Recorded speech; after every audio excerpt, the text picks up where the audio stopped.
and ammunition. We have given a description.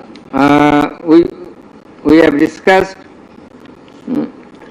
about the telephonic conversations of accused Sheikh Hasina with a number of persons from time to time.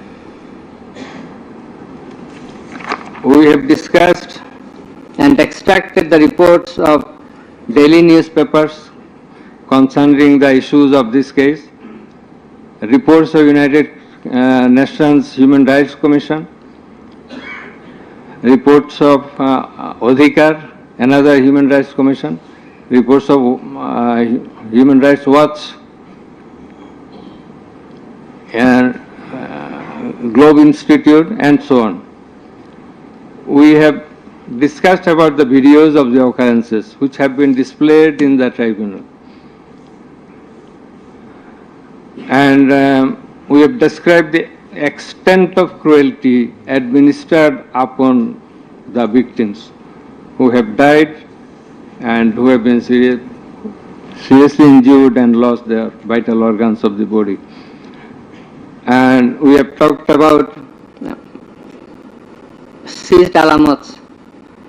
We have given account of the murders, number of murders, in accordance with the Gazette notifications published by our government and in accordance with the reports of United Nations Human Rights Commission and other organizations. In this context, I want to say that the exact report of martyrs or the victims or the sufferers or the injured persons or those whose whereabouts could not be traced, this is quite natural.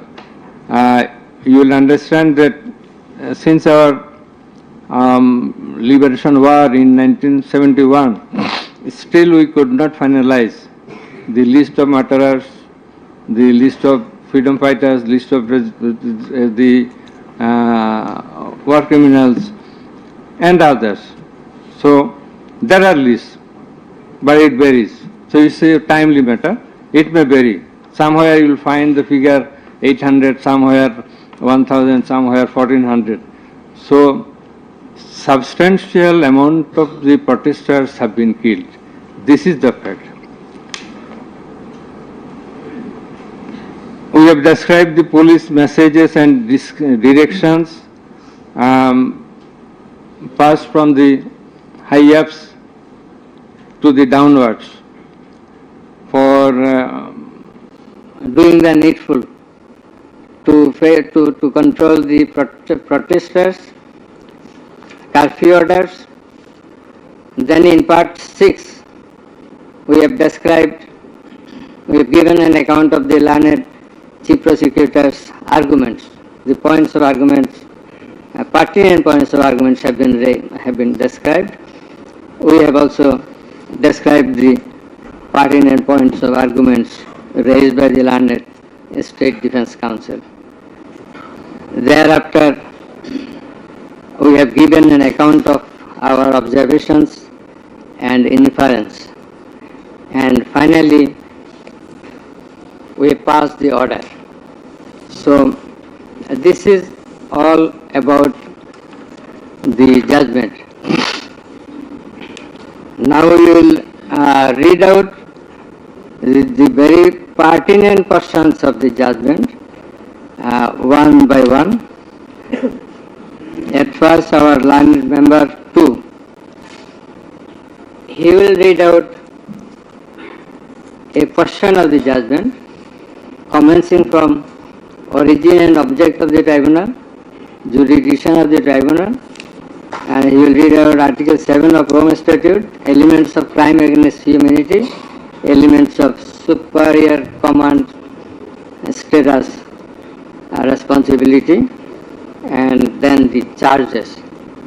Thereafter, learned member 1, he will read out some portions from the discussion of the evidences, the report of the United Nations Human Rights Commission, and then the extent of cruelty administered upon the victims, and thereafter the points of arguments submitted by the learned chief prosecutor and learned state defense counsel.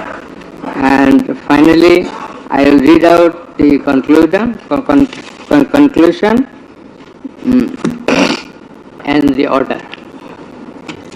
So it will take about 40 minutes. We hope that you will be listening to the deliberations.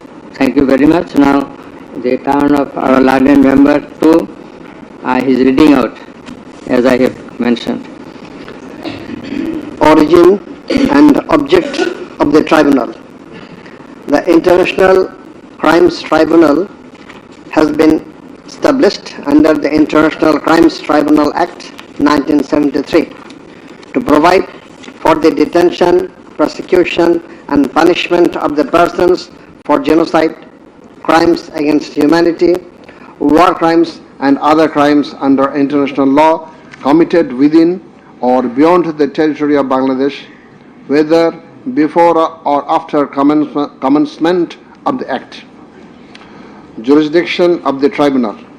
The Tribunal has got the jurisdiction to try the offences enshrined in Section 3 and 4 of the International Crimes Tribunal Act 1973. Section 3 provides, a tribunal shall have the power to try and punish any individual or group or individuals, organization or any member of any disciplined force, auxiliary force or intelligence agency who, irrespective of his nationality, commits or has committed within or beyond the territory of Bangladesh, whether before or after the commencement of this Act, any of the crimes mentioned in its subsection 2. According to subsection 2 of section 3, the following acts or any of them is crime within the jurisdiction of a tribunal for which there shall be individual responsibility.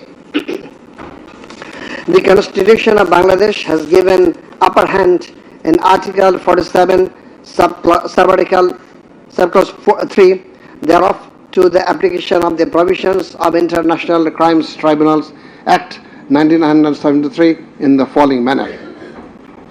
Notwithstanding anything contained in this Constitution, no law nor any provision thereof providing for detention, prosecution or punishment of any persons who is a member of any armed or defense or auxiliary forces or any individual group of individuals or organization, or who is a prisoner of war for genocide, crimes against humanity, or war crimes and other crimes and crimes under international law shall be deemed void or unlawful, or ever to have become void or unlawful on the ground that such law or provisions of any such law is inconsistent with or repugnant to any of the provisions of the constitutions. Crime against humanity, namely murder, extermination, enslavement, deportation, imprisonment, abduction, confinement, torture, rape, sexual exploitation, enforced disappearance, human trafficking, sexual slavery, enforced prostitution, forced pregnancy, enforced sterilization or other inhuman acts when committed as part of a widespread or systematic attack direct against any civilian population with knowledge of the attack, or persecutions on political, racial, ethnic or religious grounds, whether or not in violation of the domestic law of the country were perpetrated. Section 4 provides as follows. Any individual or groups of individuals or any member of any disciplined force, auxiliary force or intelligence agency who commits a crime within the jurisdiction of the tribunal shall be responsible and liable for a punishment. Any commander, superior officer or leader who orders, permits, acquiesces, incites or participates in the commission of any of the crimes specified in section 3 or is connected with any plans or activities involving the commission of such crimes, or who fails or omits to discharge his duty to maintain a disciplined or to control or supervise the actions of the persons under his command or his subordinates, whereby such persons or subordinates or any of them commit any such crimes, or who fails to take necessary measure to prevent the commission of such crimes.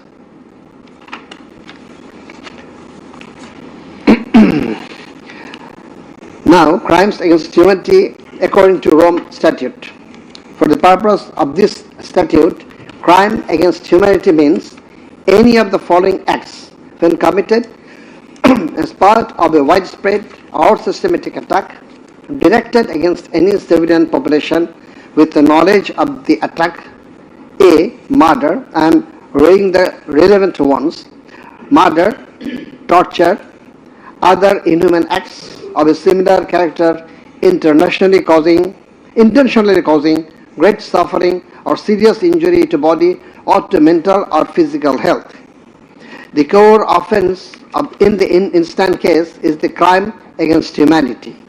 Thus, we have to see what elements are required to constitute this crime. In Section 4 of the Act, there must be an attack. B. The attack must be widespread or systematic. C. The attack must be targeted a civilian population. D. The attack must be within the knowledge of the superior, or the superior should have known of the attack in order to hold him or her liable for the crime. The superior must have been in the control over the concerned subordinates. Elements of superior command responsibility. From the jurisprudence and eminent from the international crimes tribunals, it is generally agreed that 4 elements must be proven for a person to be held responsible as superior. The elements are: 1. An international crimes must have been perpetrated by someone other than the accused. 2. There existed a superior-subordinate relationship between the accused and the perpetrator. 3. The accused as a superior knew or had reason to know that the subordinate was about to commit such crimes or had done so. 4. The accused as a superior failed to take the necessary and reasonable measure to prevent such crimes or punish the perpetrator.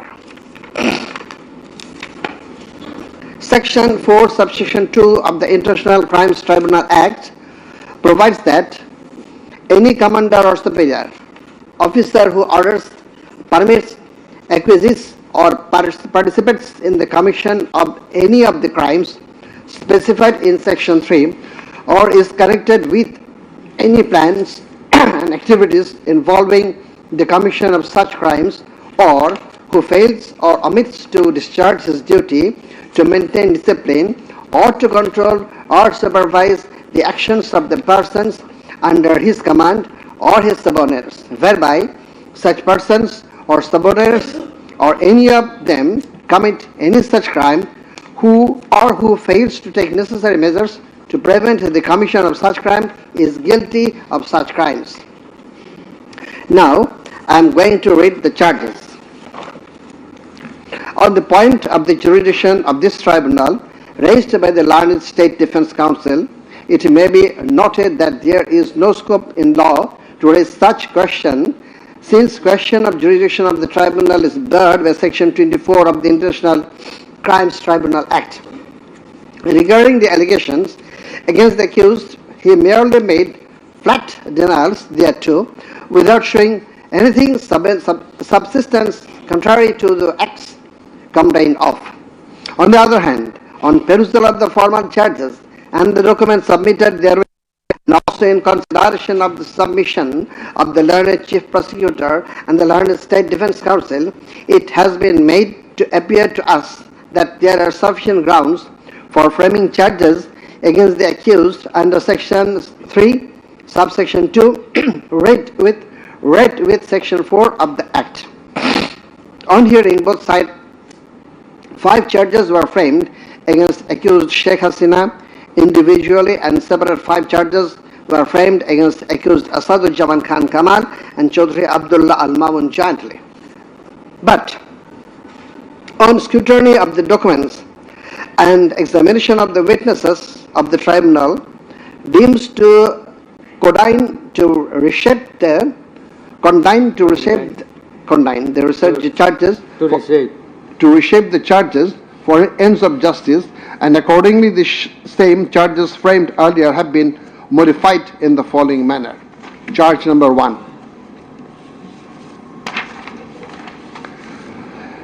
Incitement in order to attack and kill protesting students of Dhaka University and other academic institutions of the country, and also failure to take preventive and punitive measures, and thus killing hundreds and severely injuring thousands of protesters during July Uprising 2024, commencing on 1st July 2024 and ending on 5th August 2024, accused Sheikh Hasina as the Prime Minister of Bangladesh and the President of the ruling party of Bangladesh, Awami League, as well as 14th Party Alliance, in a press conference on 14/7/24 at Gaurav Bhavan, made the following derogatory remark.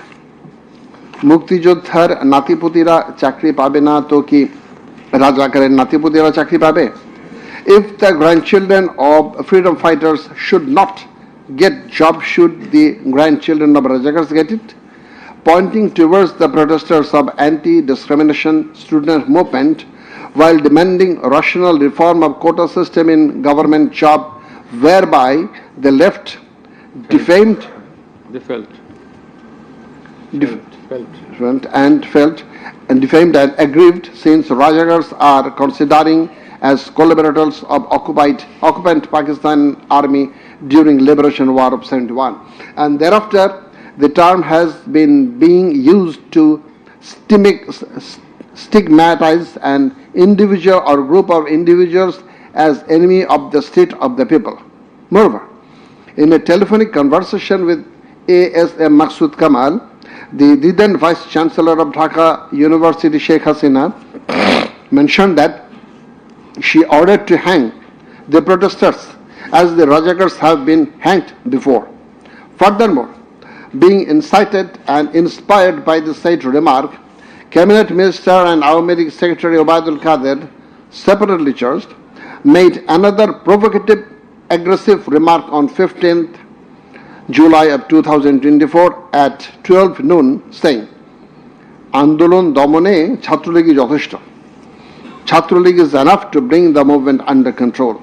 And as such, the students, female and male, came down to the streets chanting slogans against herself and her party of government. Meanwhile, her subordinates, including the cabinet members, police and other law enforcing agencies,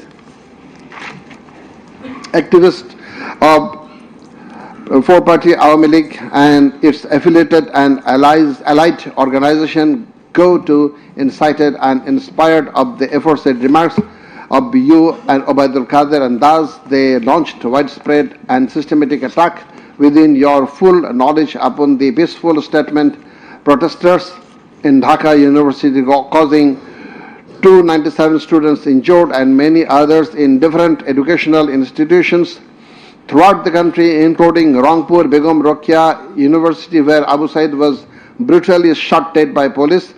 By your incitement and order to kill the protesting students who have been injured and killed as the aforesaid, and also by failure to take preventive and punitive measure against the perpetrators, accused Sheikh Hasina committed the crimes against humanity under Section 3, Subsection 2, under Section 4, Subsection 1, Clause B, and Section 4, Clause 3, Subsection 3, read with Section 20A of the International Crimes Tribunal Act 1973. Charge number 2. Order to use lethal weapon, drones and helicopters to kill the protesters and execution of the order. During the July Uprising 2024, accused Sheikh Hasina held a conversation over telephone with Dr. A.S.M. Maksud Kamal, the then Vice Chancellor of Dhaka University, from Ganabhavan on 14th July 2024 at about 11 p.m., wherein she mentioned that she already ordered to kill the protesters like the Rajakars who have been hanged before. Again, on July 18th, Sheikh Hasina conversed over telephone with Sheikh Fazlur Taposh, the then Mayor of Dhaka South City Corporation, mentioning that she had already given direction to the law enforcement agencies to use helicopter and lethal weapons to kill and eliminate the peaceful, unarmed civilian protesters, and also ordered them to use drones to locate the protesters. She also told him that she passed orders to arrest and protesters across the country. As a result of above statement, directions, the Home Minister Asaduzzaman Khan Kamal and the Inspector General of Police Chaudhry Abdullah Al Mamun successively implemented the directions through their underlings, that is, law enforcing agencies, by deploying drones and helicopters in the sky, killing about 1,400 protesters, including women and children, indiscriminately and gravely injuring about 25,000 of them throughout the country by using lethal weapons everywhere from 16th July 2024 and helicopters somewhere from 18 July 2024 up to 5th August 2024, and thereby Sheikh Hasina, Asaduzzaman Khan Kamal and Chaudhry Abdullah Al Mamun committed crimes against humanity as a joint criminal enterprise punishable under Section 3, Subsection 2, Clause A, G, H, Section 4, Clause B, C, Section 4, Subsection 3, read with Section 20A of the International Crimes Tribunal Act. Charge number 3, killing 6 protesters at Chankharpur with lethal weapons. The protesters convened a program titled March to Dhaka to be held on 5th August and made a call to the people of all walks throughout the country to march to Dhaka on the scheduled day. People of all spheres began to assemble in Dhaka from every part of the country on August 5th. By incitement, order and inaction of Sheikh Hasina, by abetment and inaction of Home Minister Asaduzzaman Khan Kamal and Inspector General of Police Chaudhry Abdullah Al Mamun, the successive underlings got incited and inspired to kill the protesting students and common people, and thereupon under order, supervision and inaction of accused Asaduzzaman Khan Kamal, Chaudhry Abdullah Al Mamun and the then Dhaka Metropolitan Commissioner DMP Habibur Rahman, Joint Commissioner Police Shudip Kumar Chakraborty, Additional Deputy Commissioner Shah Al Alam Muhammad Akhtarul Islam, Assistant Commissioner Muhammad Imrul and Inspector Muhammad Ashad Hussain, who have been separately prosecuted, successively ordered to commit atrocities to the protesters assembled at Chankharpur of Dhaka and supervised the same, and during such atrocities 6 unarmed protesters, namely Shahriyan Khan Anas, Sheikh Mahdi Hassan Junaid alias Mustaqin, Muhammad Yaqub, Muhammad Rakib Hawladar, Muhammad Ismamul Haq and Manik Mia alias Shahrik were shot dead by Constable Shujan Hussain, Constable Imaj Hussain and Constable Nasirul Islam, who have been separately prosecuted at Chankharpur as part of widespread and systematic attack. The aforesaid killings took place pursuant to the order of Prime Minister Sheikh Hasina, within her full knowledge and under order, supervision and within the knowledge of Home Minister Asaduzzaman Khan Kamal and Inspector General of Police Chaudhry Abdullah Al Mamun, and by such killings they committed crimes against humanity as joint criminal enterprise by order, abetment and inaction to prevent and punish the perpetrators under Section 3, Subsection 2, read with Tribunal Act 1973. So these are now the turn of learned member 1.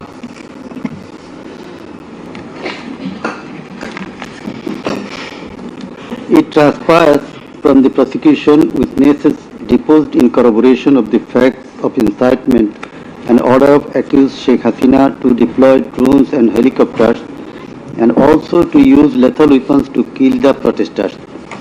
The daily newspapers of Bangladesh also published reports of such incitement and order of Sheikh Hasina. Moreover, the prosecution exhibited their pendrive CD containing telephonic conversation of Sheikh Hasina with Dhaka University Vice Chancellor A.K.M. Maqsood Kamal, Dhaka South City Corporation Mayor Fazlenur Taposh, and Hasanul Haq Inu. The concerned device containing the said conversations have been played in the tribunal, and thereupon we find that in the conversation with the Dhaka University Vice Chancellor A.S.M. Maqsood Kamal, accused Sheikh Hasina mentioned that she already ordered to hang the students as Razakars have been hanged. Now I am mentioning the substantial portion from his conversation with, from her conversation with A.S.M. Maqsood Kamal, the accused Vice Chancellor of Dhaka University. Sheikh Hasina, তো রাজাকারের তো ফাঁসি দিছি, এবার তাদেরও তাই করব, একটাও ছাড়ব না, আমি বলে দিচ্ছি। শেখ হাসিনা, কোন দেশে বাস করি আমরা? এদেরকে বাড়তে বাড়তে তো রাজাকারের অবস্থা হয়েছে, দেখিস নাই? সবগুলোকে ফাঁসি দিছি, এবার তোদেরও ছাড়ব না। শেখ হাসিনা, সব এইগুলাকে বাইর করে দিতে হবে, আমি বলে দিছি, আজকে সহ্য করার পরে অ্যারেস্ট করবে, ধরে নেবে এবং যা অ্যাকশন নেওয়ার নেবে।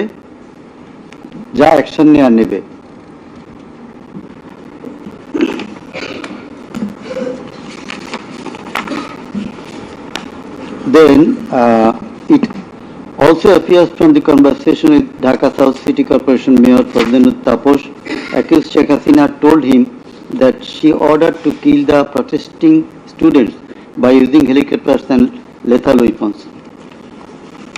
The substantial portion of the conversation is Sheikh Hasina, দরকার নাই, ওটা দরকার নাই, আমি সেনাপ্রধানের সাথে কথা বলেছি, ওরা রেডি থাকবে, ঠিক আছে। এখন তো আমরা অন্য করতেছি, ড্রোন দিয়ে ছবি নিচ্ছি আর হেলিকপ্টারে হচ্ছে মানে কয়েক জায়গায়। তাপস, তাহলে ওই কিছু ছবি দেখে পাকড়াও করা যায় না তাদের রাতের মধ্যে? শেখ হাসিনা, সবগুলিকে অ্যারেস্ট করতে বলেছি মাত্র রাত্রে। তাপস, হ্যাঁ, পাকড়াও করলে ওদেরকে। শেখ হাসিনা, না, ওটা বলা হয়ে গেছে, ওটা নিয়ে র্যাব, ডিজিএফআই, এনএসআই সবাইকে বলা হয়েছে যে যেখান থেকে যে কয়টা পারবা ধইরা ফেলো। তাপস, জি। শেখ হাসিনা, ওটা বলা আছে, আর এখানে গ্যাদারিং দেখবে সেখানে, আর যেখানে গ্যাদারিং দেখবে সেখানে ওই উপর থেকে করাচ্ছি, অলরেডি শুরু হয়েছে কয়েকটা জায়গায়। তাপস, জি। শেখ হাসিনা, আমার নির্দেশনা দেওয়া আছে, ওপেন নির্দেশনা দিয়ে দিছি, এখন লেথাল উইপন ব্যবহার করবে, যেখানে পাবে সোজা গুলি করবে। তাপস, জি জি। শেখ হাসিনা, না পড়াইয়া দিছে, মেশিনপত্র সব পুড়ে গেছে, আমি বলছি যা পড়াতে, ও আমাদের সেতু ভবন পড়াইছে। তাপস, জি, ওরা রাতে মনে হয় আরো ব্যাপক আক্রমণ করবে।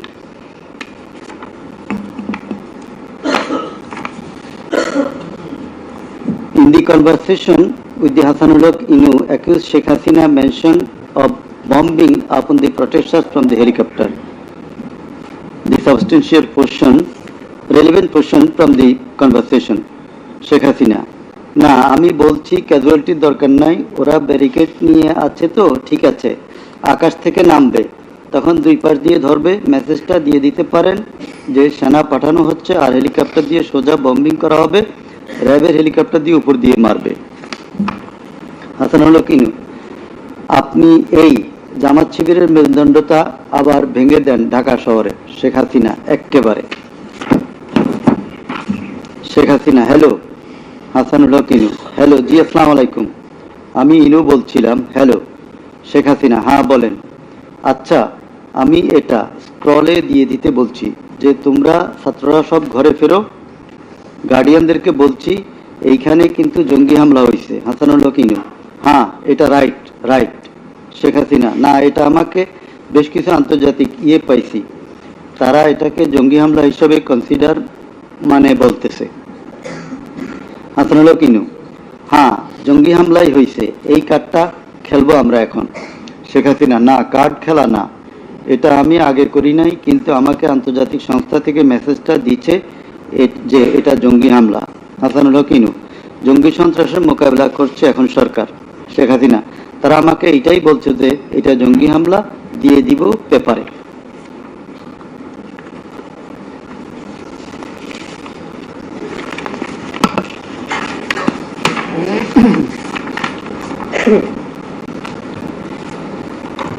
Reports of international and national organizations.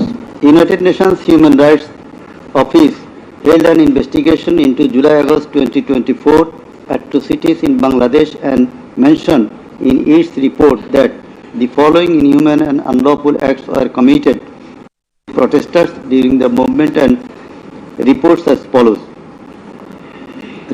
as follows. Based on direct testimony from senior officials involved and other inside sources, OHCHR was able to establish that the integrated and systematic effort using the entire range of police, paramilitary, military and intelligence actors, as well as violent elements linked to the Awami League to commit serious violations and abuses occurred with the full knowledge, coordination and direction of the political leadership. The then Prime Minister and Home Affairs Minister led parallel efforts to coordinate the security and intelligence apparatus. Both received regular reports on the situation on the ground from multiple sources. According to senior official testimony, reports provided to the Prime Minister by senior officials on 21 July and in early August specifically conveyed concern about excessive use of force. Both political leaders and the leadership of Bangladesh Police and the Army also carried out site visits that would have provided them direct personal knowledge of violations that had taken place or were ongoing. Furthermore, the political leadership issued direct orders and other directives authorizing and guiding operations by BGB, RAB, DGRI, the Bangladesh Police and its detective branch that involved serious violations of human rights against protesters and other civilians, including extrajudicial killings and arbitrary detention.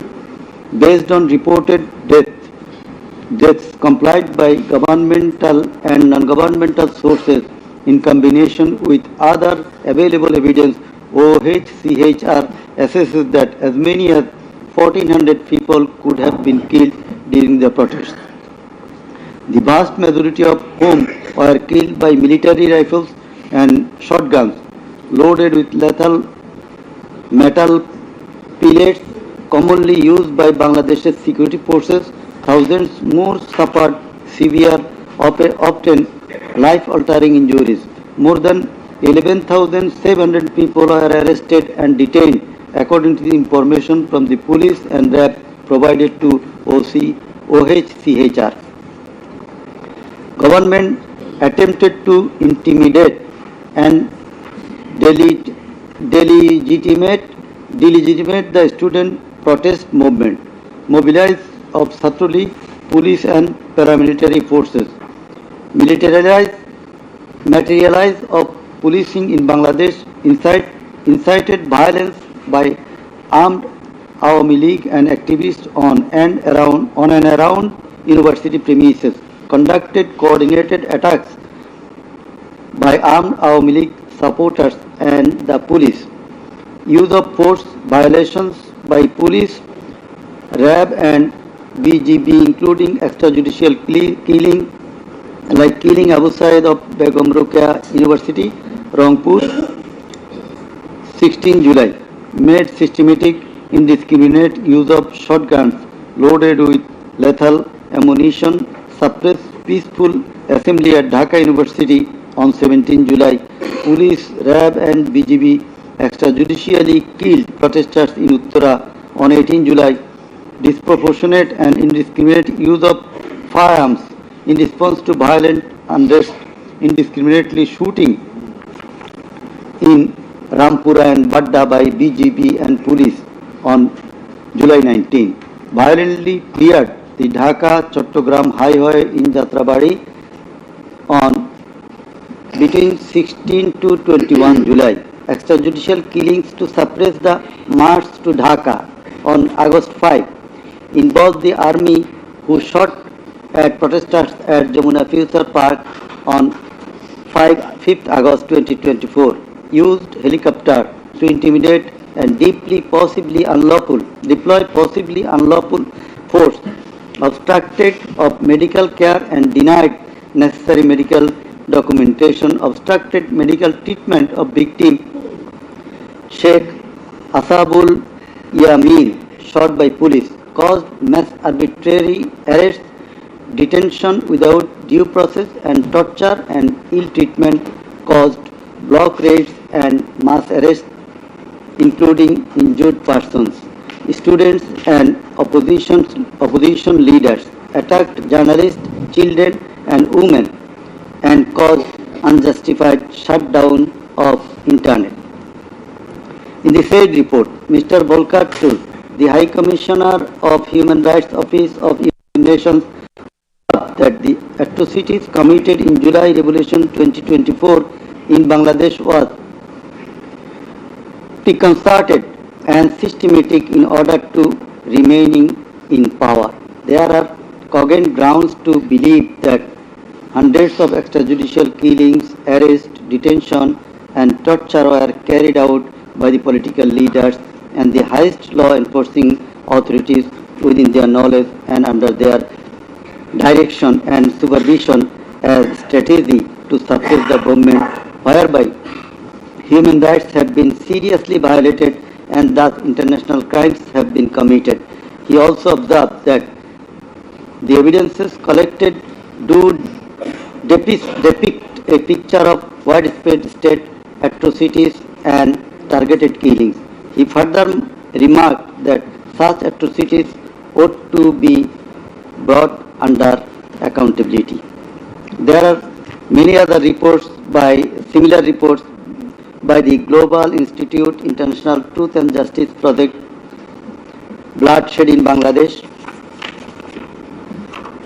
World Report 2025 of Human Rights Watch. Then we are going to videos of the occurrences. It appears from the Caesar list contained in volume 4,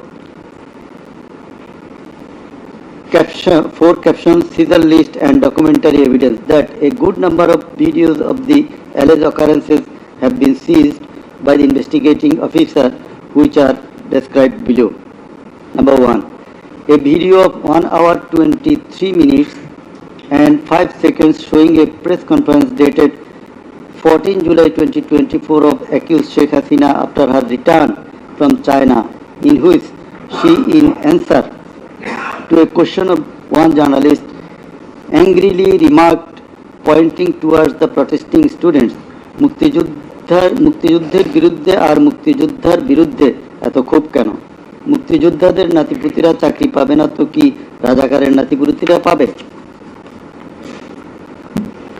Number 2, a video of 35 seconds dated 15 July 2024 showing protest of the agitated students of Dhaka University at midnight against the remark of Sheikh Hasina made in the press conference dated 14 July 2024 pointing towards the protesting students. Number 3, a video showing the remark Rajakarder jawab debe Chhatrolig. Number 4, a video of 1 minute 5 seconds which shows attack upon the students of Kota movement by Bangladesh Chhatrolig leaders and activists on 15 July 2024 at night. A video which shows that Prime Minister Sheikh Hasina, while visiting damaged metro rail station on 26 July 2024 defended her previous comment in the press conference dated 14 July 2024. Number 6. A video showing Prime Minister Sheikh Hasina in course of her deliberation in a function of Jubo Mahila League held in July 2024 commented that the Kota movement was illogical and also commented Jamaat Shibir Manusher Jatna. Number 7. A video showing some adverse remark of Sheikh Hasina against the female students of Rokeya Hall of Dhaka University meeting at her office on 15 July 2024. A video showing how Sheikh Hasina asked Delhi to attack Dhaka. A video shows the scenario of how protesting student Mugdho was shot dead in the July movement. This video was broadcast by YouTube channel named Narrative Bangladesh on 19 April 2025. A video which shows the scene of shooting a young person named Ridoy by police in the July movement. This video was broadcast by YouTube channel named International Truth and Justice Project on 15 January 2025. A video named Jatrabari Evidence of a Massacre Bangla showing the scenarios of killing and torturing some participants of the movement. This video was broadcast by International Truth and Justice Project YouTube channel on 14 January 2025. A video showing the scene of carrying bullet-stricken young man named Nafiz at Farmgate of Dhaka. This video was broadcasted in Jamuna TV YouTube channel on 14 August 2024. A video showing how movement participant Khokon Chandra Burman was injured with gunshot in his face. It appears that the whole face including mouth, nose and eyes of Khokon Chandra Burman have been completely disfigured. This victim deposed in the tribunal as PW number 1. A video titled নির্মম 19 জুলাই শতাধিক লাশ হাজারো গুলিবিদ্ধ রক্তের জন্য হাহাকার DMC 19. A video titled RAB helicopter attacked Kota Andolon 2024 showing operation upon the protesters from RAB helicopters at different parts of Dhaka in July 2024. A video showing how protester Imam Hassan Taim Bhuiya was shot dead at Jatrabari, Dhaka. 4 videos in a pen drive showing the passing of order by DMP Commissioner Habibur Rahman to the subordinate asking them to shoot the protesters below waist. A number of videos showing shooting upon the protesting people from helicopter. A video showing the scene of burning the dead bodies of protesting students and common people by police at Ashulia, Dhaka on 4th August 2025 during the July movement. A video showing the scene of Abu Said, a coordinator of July movement 24 being shot multiple times by police at a close range with lethal weapon. A video showing the scene of a dead body of protester Asabul Yamin being thrown from APC armed personnel carrier by police. A video which showing the accused Home Minister Asaduzzaman Khan Kamal defending the use of lethal weapon by police. Extent of cruelty. It transpires from the evidences that cruelty of the extreme level was administered upon the dead and injured protesters. Police and activists of Awami League, Chhatra League and Jubo League blocked the entrance and exit of ambulances carrying the injuring protesters. Hospitals were asked not to give admission to the injured protesters.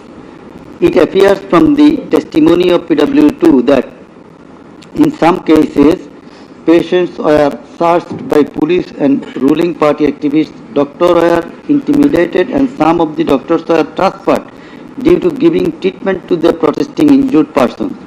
PW3 Parveen deposed that she found an injured young man shouting, Save me, save me," under Jatrabari flyover. Blood was coming out from both of his eyes.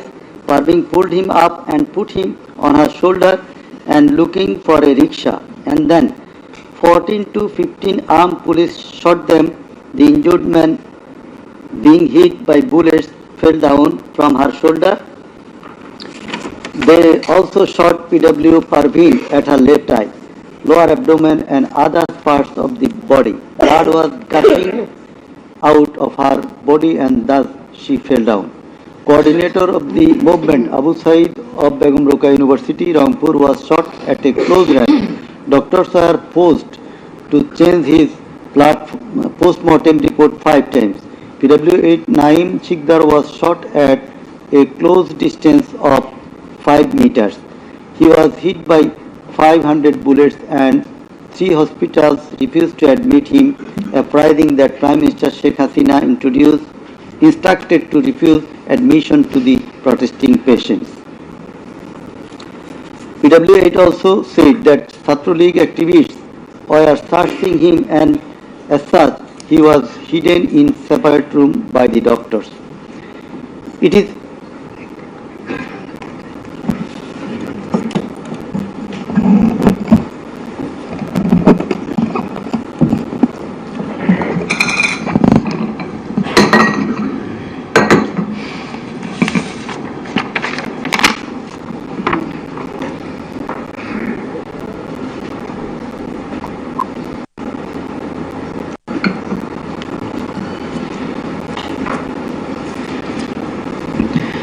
It is revealed from the evidence of PW9 Shahina Begum that police burned the dead body of her son along with some other dead bodies in Ashulia of Dhaka.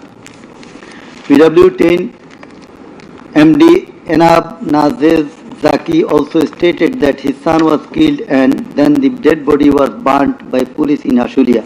We find from the testimony of PW10 Asabur was shot dead and set ablaze. It appears from the testimony of PW13 Dr. Muhammad Mahfuz Rahman that most patients admitted to the hospital had no skull. The detective branch members had forbidden the doctors not to be serious in the treatment of the protesting patients and also that they had been instructed from the higher authorities not to release the protester patients admitted there. The patients were mostly aged 13 to 30 years. The DB also asked the doctors not to admit any more patients injured in the movement.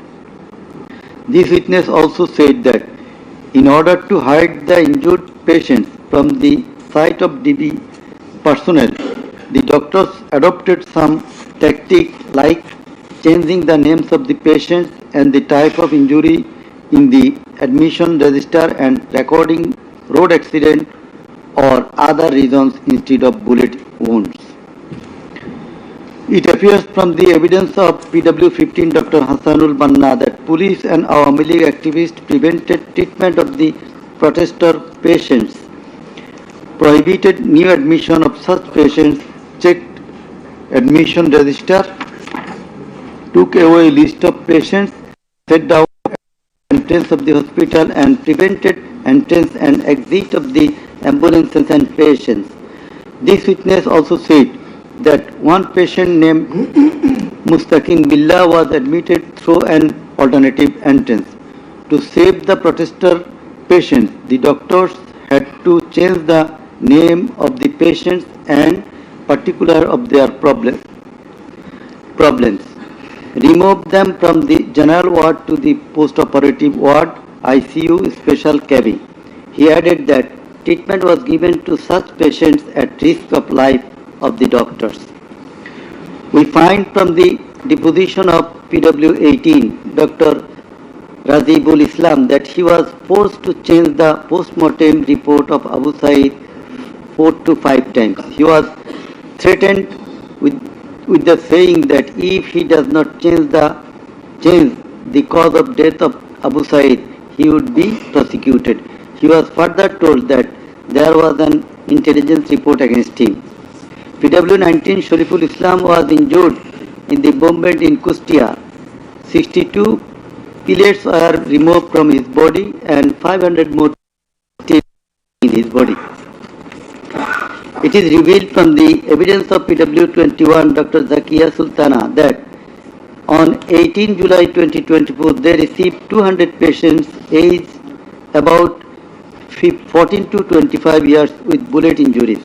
On 19 July 2024 also similar number of patients with bullet injuries were admitted in the hospital. Numerous patients with bullet injuries were admitted on 4th, 5th, 6th August 2024. It further appears from the evidence of this witness that out of apposite patients, 493 lost one eye forever, 11 lost both eyes forever, 28 lost vision of both eyes, and 47 lost vision of one eye. It appears from the evidence of PW22, Mr. Idris, that while his son Maruf Hussain, after being shot by police, was being taken to the hospital, a policeman poked the wounded area of his son with the rifle butt. PW23 Amena Akhtar deposed that while Home Minister Asaduzzaman Kamal and IGP Chaudhry Abdullah Mamun were passing across Jatrabari, one police officer was showing them a video of their attacks on protesters and said, "Guli kori ekta, more ekta, ahuto hoy ekta, ektai jay, bakita jay na." It transpires from the testimony of PW27, Dr. Mashuk Ahmed, that Satrolik activists stopped ambulance carrying protesting wounded near Shahidullah Hall of Dhaka University. They also checked the patient identity, asked the doctors not to treat the wounded protesters and also not to be so serious in their treatment. He further said 5 doctors were transferred elsewhere due to rendering treatment to protesters with bullet injuries. This witness also stated that the direction of the gunshot wounds of the patients treated on 19, 20, 21 July and 4-5 August in Dhaka Medical College Hospital was from the top to the bottom. He meant that the gunshot was done from above, which obviously implies helicopter. It appears from the evidence of PW47 Nahid Islam deposed that bullets were fired from helicopter and that many false cases were filed against the protesters, and also that the activists of Awam League, Jubo League and Chhatro League prevented the treatment and burial of protesters. Furthermore, some of the protesters were forcibly disappeared and many dead bodies of the protesters were concealed. He himself and some other student leaders were abducted. PW48 Ali Ahsan Junaid stated that on 15 July 2024, Chhatro League activists brutally attacked and injured the Dhaka University students, hindered going to the hospital and tortured them in the hospital. He further said that the protesters were fired from the helicopter. We find from the evidence of PW54, Mr. MD Alamgir, investigating officer, that the protester named as Ashabul Yamin was thrown down from the APC by the police.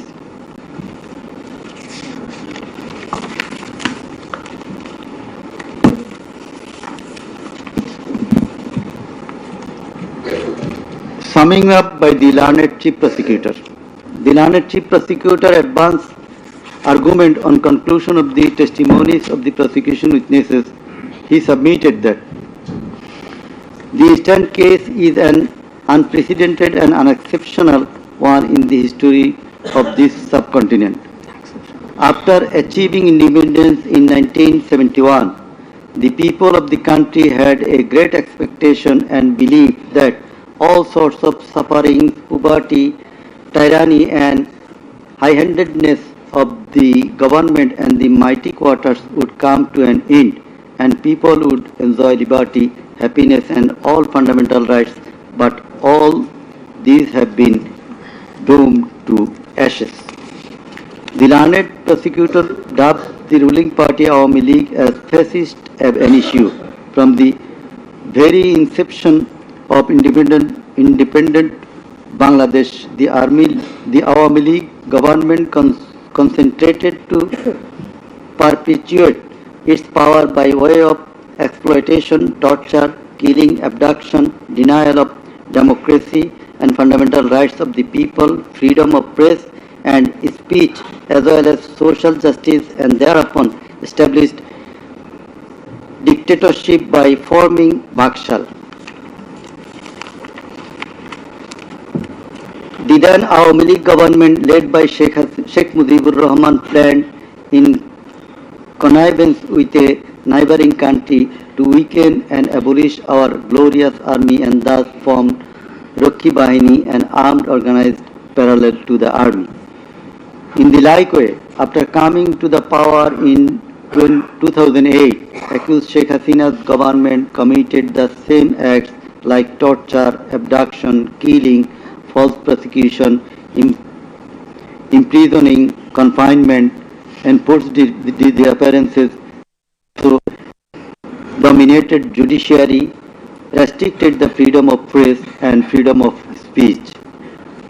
Sheikh Hasina oppressed the critics, writers, journalists, members of civil societies, lawyers and judges and ousted many of them from the country.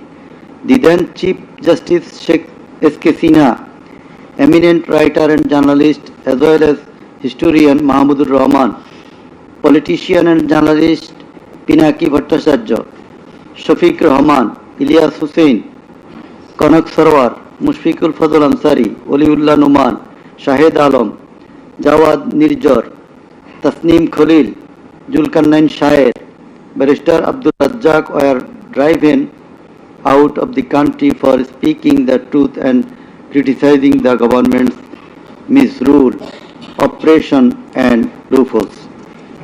In 2008, with Sheikh Hasina's conspiracy as that of her father, 57 senior army officers, while an deputation in Bangladesh Border Guard, that is BGB, were killed in an official congregation of Pilkhana BGB headquarters by the Awami League leaders and loyal army officers. Thereafter no action was taken. Against those killers. In 2013, the law enforcers and the ruling party activists killed hundreds of innocent young and underage madrasa students in a congregation arranged by Islamic organization Hifazat-e-Islam at Shapla Chattor, Dhaka, without any cogent reasons, and thereafter no action was taken against the killers. For perpetuating her power, accused Sheikh Hasina politicized judiciary, army, law enforcing agencies, bureaucracies and all other departments and made them subservient of herself and her government. With the ulterior motive of remaining in power for long, Sheikh Hasina obtaining a verdict from the court given by her loyal judges headed by Chief Justice A.B.M. Khairul Haq, now in jail, abolished the most popular and well-settled electoral system under caretaker government, held an expert election in 2014, ignoring the participation and demands of the opposition parties, and in that election 153 candidates of the ruling party Awami League were elected without any vote. Again, a partial election was held in partial election was held in 2018, in which ballot boxes were filled up in the night preceding the day of election without carrying the demands of the opposition parties for holding election by a caretaker government for the sake of security, fairness and transparency. Accused Sheikh Hasina held another partial ex-party election known as dummy election in January 2024 without allowing the political parties to participate. In 2024, the students launched a movement claiming reformation in the quota system in government jobs. They particularly demanded reduction of quota to 5% from 56%. Instead of fulfilling the demand of the students or speaking with them on the issue, Sheikh Hasina, in a press conference on 14 July 2024, made a derogatory comment pointing towards the students of Kota movement, saying, "Mukti Juddhar Nati Putira Chakri Pabe Nato Ki Rajakarer Nati Putira Chakri Pabe." Whereupon the student of Dhaka University got extremely agitated and assembled at Raju Bhaskarya in front of TSC of Dhaka University, where they protested against Sheikh Hasina's humiliating comment and demanded her apology. Meanwhile, Awami League Secretary and Cabinet Minister Obaidul Kader and Chhatra League Yuva League leaders stated in their party meeting that Chhatra League was enough to control the protesting students, and thus the agitation spread out in all other educational institutes throughout the country. The armed activists of Chhatra League and Yuva League attacked all on a sudden upon the protesting students with deadly weapons at the midnight, causing 297 of them injured and hospitalized. Moreover, the said terrorists hindered the injured students from going to the hospital, and furthermore, they also attacked the injured students in the hospital. From 16 July 2024, the Chhatra League and Yuva League terrorists, along with the law enforcers, killed and injured many students at various parts of the country. On 16 July 2024, as part of the widespread and systematic attack, student Abu Said of Rangpur Begum Ruqayya University was repeatedly shot at a close range by police, causing his death and also injured many protesting students. Accused Sheikh Hasina ordered the law enforcers and the activists of Awami League, Chhatra League and Yuva League to use drone, helicopter, lethal weapons to kill the protesters, and accordingly, from 18 July to 1st August 2024, they killed hundreds of protesters and injured thousands throughout the country by using drone, helicopter and various types of lethal weapons.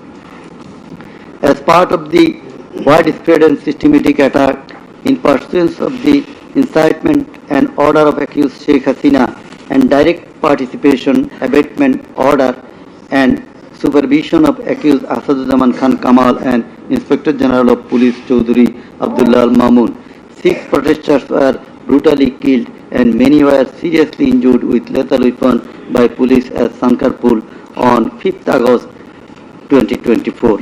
Similarly, the law enforcers and activists of Awami League, Chhatra League and Yuva League killed 6 persons at Ashulia with lethal weapons on 5th August 2024.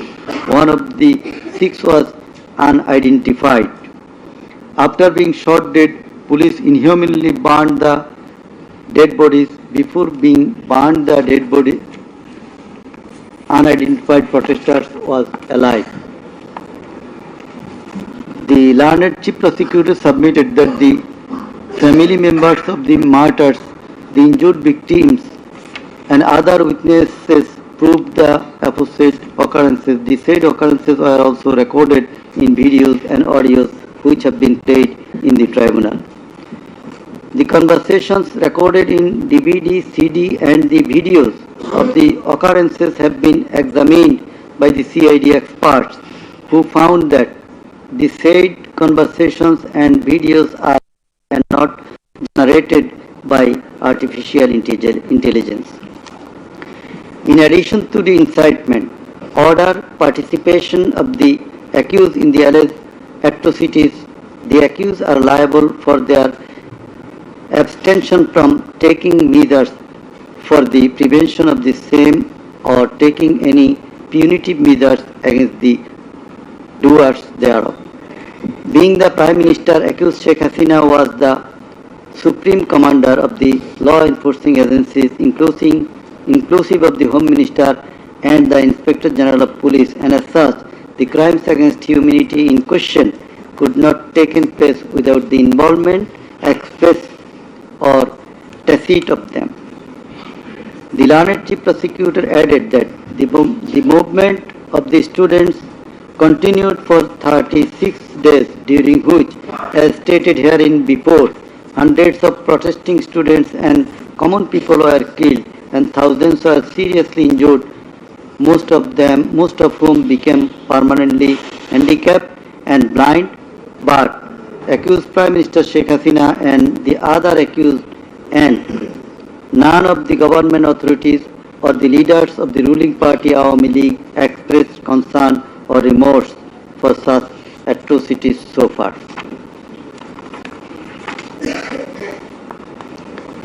Accused Sheikh Hasina, instead of expressing remorse or seeking apology for the said crimes, continued to commit further crimes by threatening the present government, the International Crimes Tribunal personnel and the prosecutors and also the political party leaders in her hate speeches in audio conversations from time to time. This tribunal, by an order on the application of the prosecution, prohibited Sheikh Hasina to be restrained from making hate speeches anymore, but she continued to do so. Sheikh Hasina committed contempt of this tribunal by threatening the concerned officials of the government as well as the tribunal personnel, inclusive of the prosecutors, to kill 226 persons and burn the houses of the rival party leaders and activists in an audio conversation with one of her party activists, for which the tribunal drew a contempt proceeding against her. In the said proceeding, the tribunal convicted Sheikh Hasina and sentenced her with 6 months imprisonment. The accused committed crimes against humanity jointly by their incitement, order, abatement, participation and inaction, which come within the purview of joint criminal enterprise and superior command responsibility. The authorities in question were widespread and systematic and were atrocities. The atrocities in question were widespread and systematic, and it was directed against the civilian population.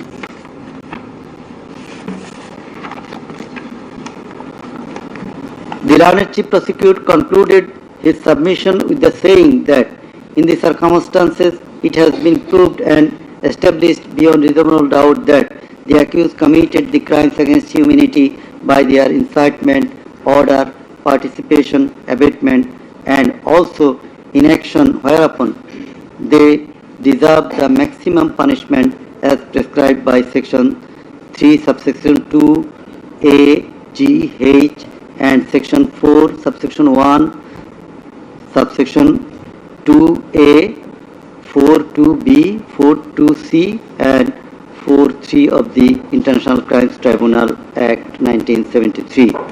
He added that the evidences against the accused are so strong and adequate that if they are tried in any other court or tribunal in the world, they would be awarded the maximum punishment. It may be noted here that the learned prosecutor, Mr. Sheikh Mahdi, assisted the Chief Prosecutor by referring a number of decisions of different international tribunals. In the summing up session, the learned Attorney General of Bangladesh appeared and shared the concluding submission. In his submission, the learned Attorney General referred to the conviction and sentence of many of the heads of government and states in the world for their commission of crimes against humanity, and thereupon he asked for awarding maximum punishment to the accused of the instant case so that no other Prime Minister or the head of state recur such atrocities in the days to come. Summing up by the learned State Defense, Mr. Amir Hussain, the learned State Defense Council argued that accused Sheikh Hasina and Asad Kamal are quite innocent. The accused did not incite or order or participate or abet the commission of the crimes against humanity in the trial itself against the accused under the International Crimes Tribunal Act 1973 is unlawful since the act was passed for the purpose of trial of the persons who committed genocide in 1971. Allegedly, the atrocities spread throughout the country, but the prosecution failed to examine witnesses of all the districts where atrocities took place. The Learned Defense Council submitted that no helicopter was used to kill the protesting students and public in the July-August movement 2024. The audio conversations in questions have not been duly examined by the experts. Although the audios have been examined by CID, the same should have been examined by some more experts. He questioned the prosecution's claim as to the number of the deaths and injured. He stated that although the prosecution claimed that 1,500 protesters died and 25,000 injured, but the Gazette notifications of the government shows the number of dead protesters as about 800. He emphatically asserted that accused Sheikh Hasina did neither incite nor order nor take part in the alleged atrocities or crimes against humanity. Mr. Amir Hussain vehemently opposed the words of the learned chief prosecutor terming Sheikh Hasina and Asad Kamal as fascist. He also opposed the assertion of the learned chief prosecutor that Sheikh Hasina fled to Delhi due to the commission of the crimes against humanity by the wave of the mass movement.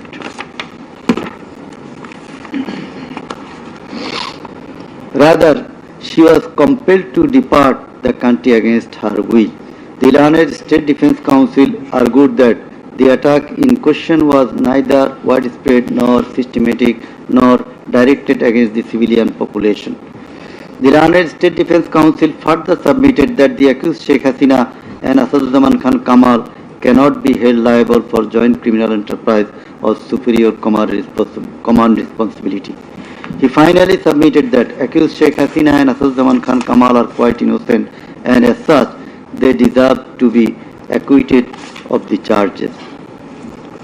Now, the Honorable Chairman of the Tribunal, Mr. Justice Ghulam Murtaza Chaudhary, will read out the final portion of the judgment, including the observation. Thank you. Thank you.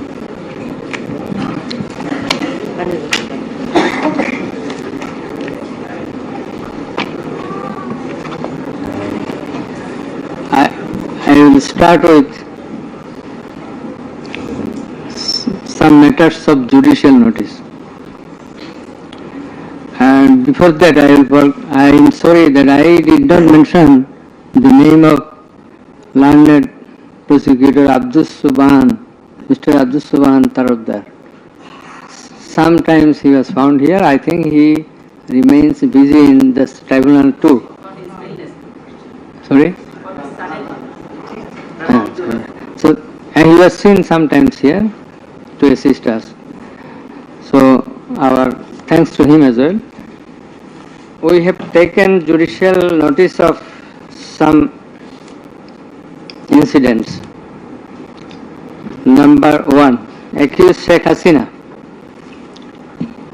started making contemptuous and hate speeches in the social media subsequent to the July movement 2024, whereupon she was ordered by this tribunal to be restrained from such speeches of contempt and hatred.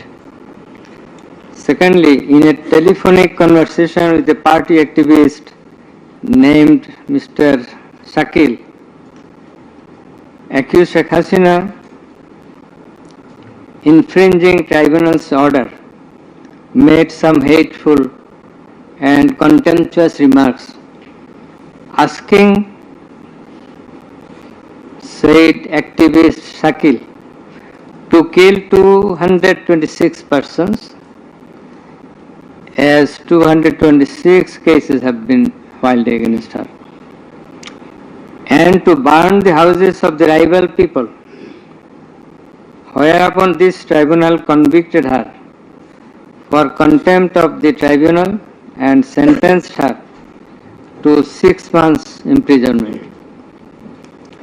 Another one, the tribunal has further noticed one of her interviews published in the Daily Star a few days ago.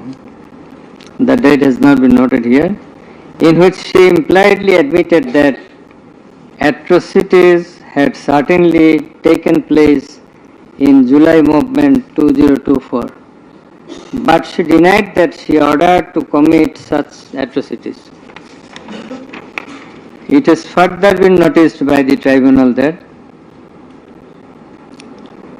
in another interview with a YouTube channel named Desh Samoy of India, accused Prime Minister Sheikh Hasina admitted her responsibility for the July 24 atrocities in the words, within quotation, as the leader of the country, I assume ultimate leadership responsibility.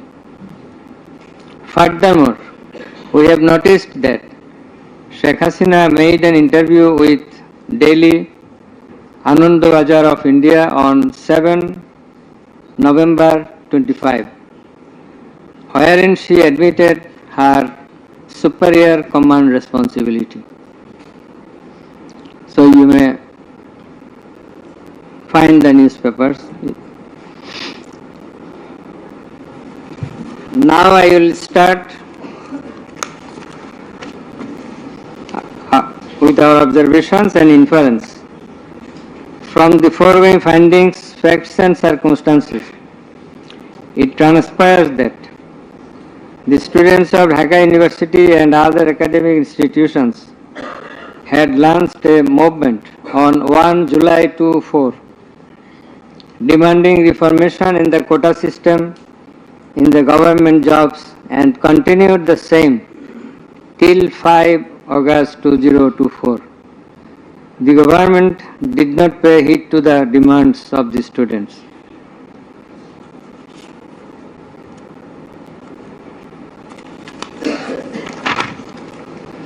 Instead of listening to the students and fulfilling their demands, the then Prime Minister, accused Sheikh Hasina, undermined the movement and made a derogatory remark pointing towards the students, terming them Rajakars.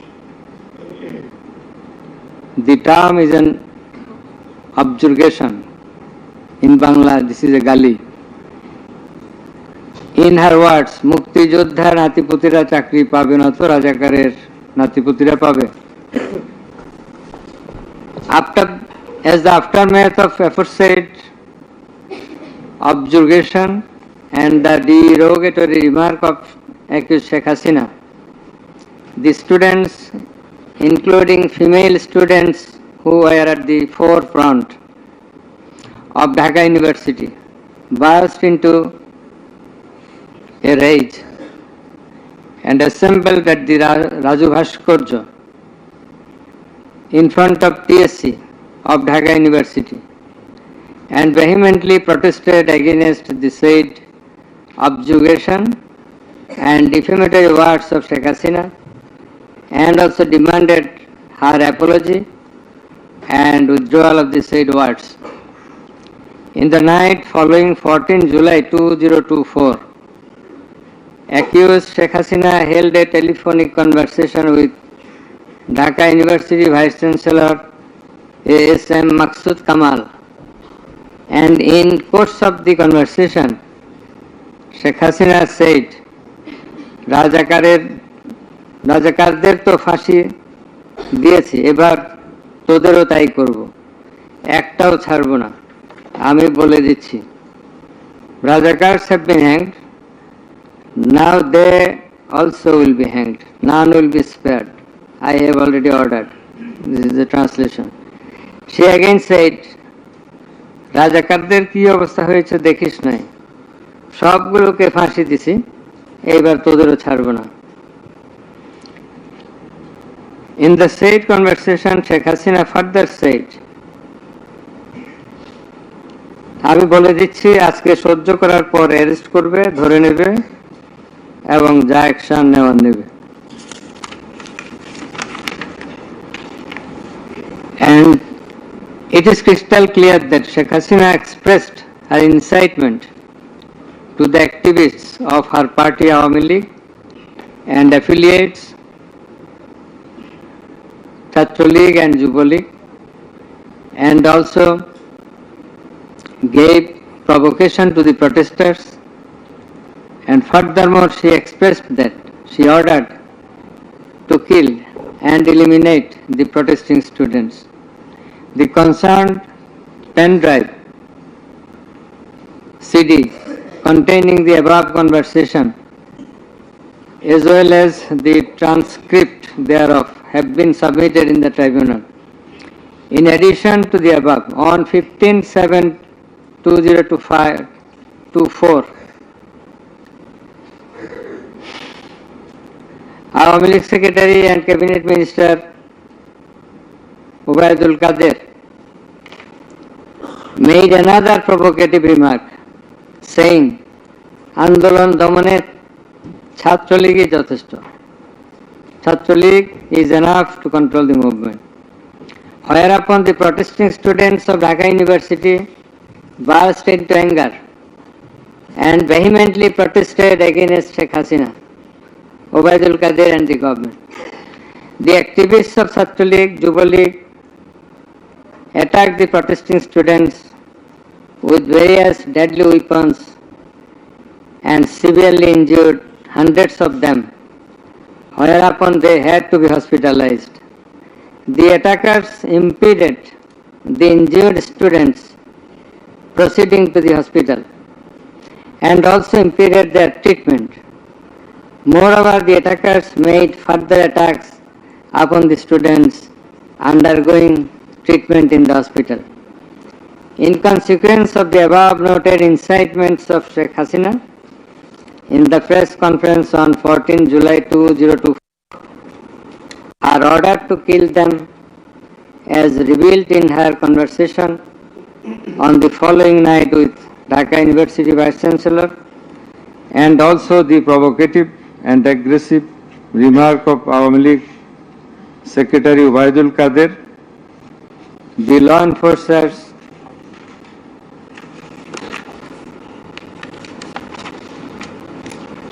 and activists of Chhatro League and Jubo League attacked the protesting students at Dhaka University throughout the country, inclusive of Rangpur Begum Rokeya University.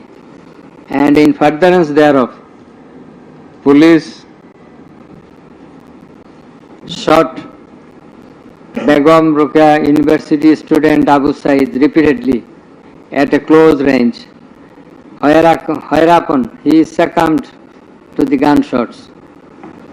The above mentioned conversation of Sheikh Hasina with the Dhaka University Vice Chancellor S.M. Maksud Kamal has been examined by the experts in the CID Forensic Laboratory, and it appears from the report of the examination that the conversation was genuine. and that the same have not been generated by artificial intelligence, AI. The concerned experts deposed in corroboration of the genuineness of the impugned conversation. Furthermore, we find support of such conversation in the reports of daily newspapers. In addition to the above, the concerned CD, pen drive containing the conversations has been played in the courtroom in course of the proceeding, and thereupon the conversation seemed to be genuine. The remarks of Sheikh Hasina in the press conference on 14/7/24 has been watched by many people in the television channel and social media. Almost all the witnesses, while deposing in the tribunal, mentioned that they watched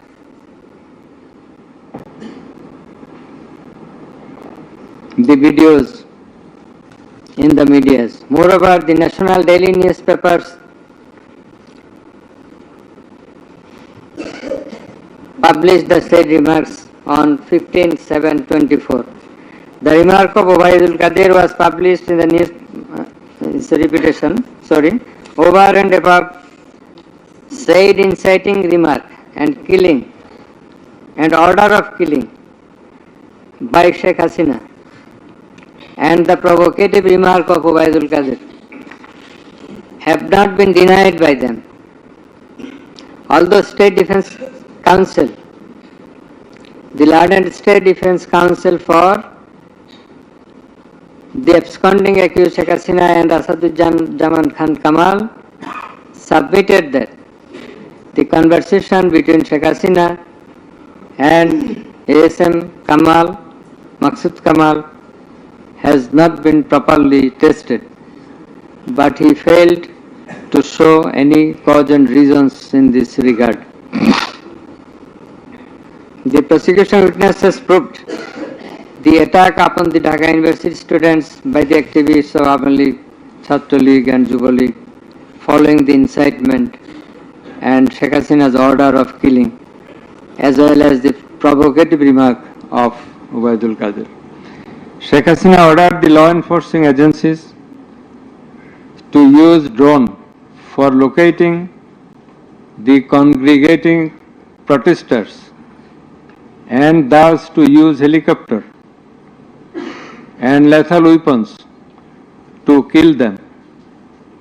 Such order has been disclosed by Sheikh Hasina in her telephonic conversation on 18/7/2024 with Dhaka South City Corporation Mayor Fazle Noor Taposh,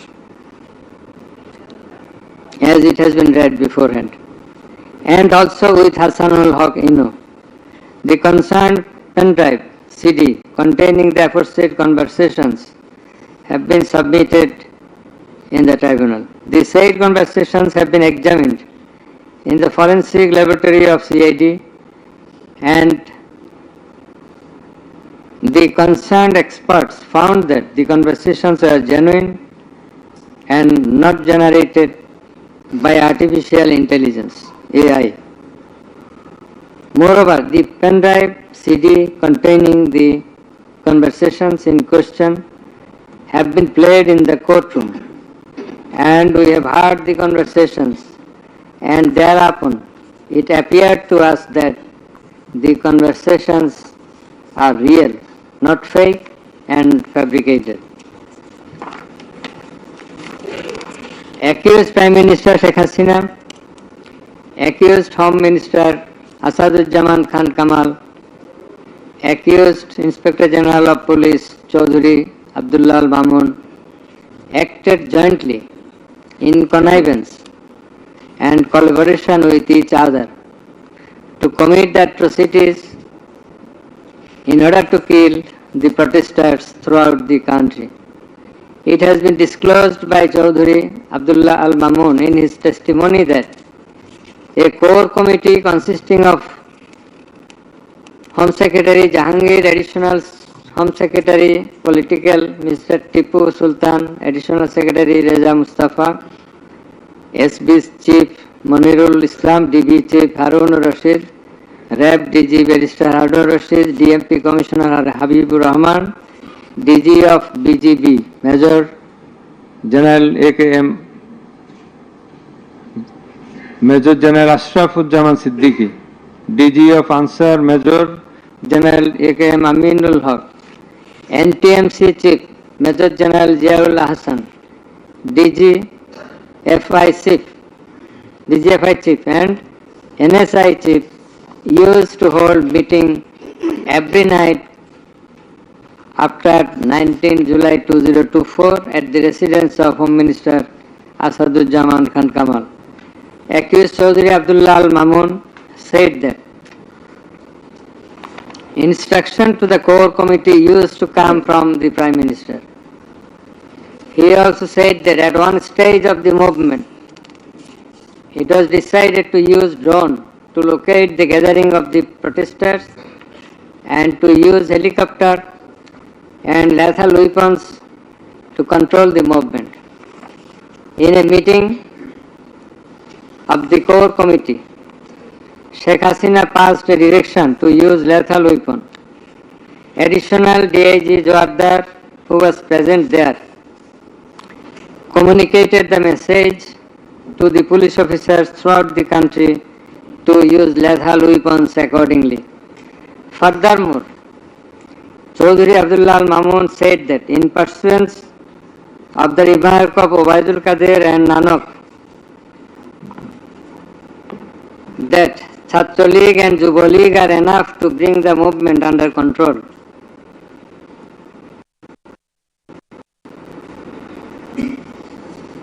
He further said that following such remarks, activists of Chhatra League and Yuva League attacked the students of Dhaka University. He also said that a lot of protesting students and public were killed by using drone, helicopter and lethal weapons throughout the country.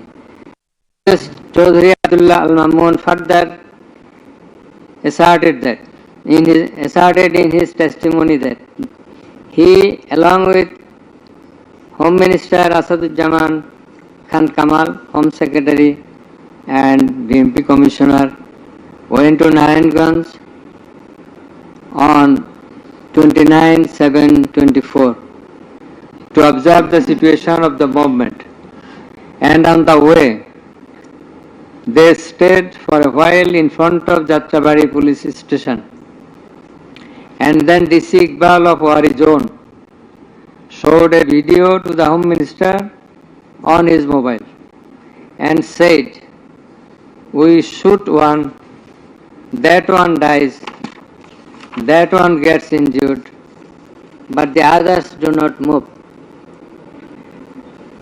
Therefore, it is perspicuous from the above that all the three accused led the operations against the protesting students and public jointly as a matter of joint criminal enterprise.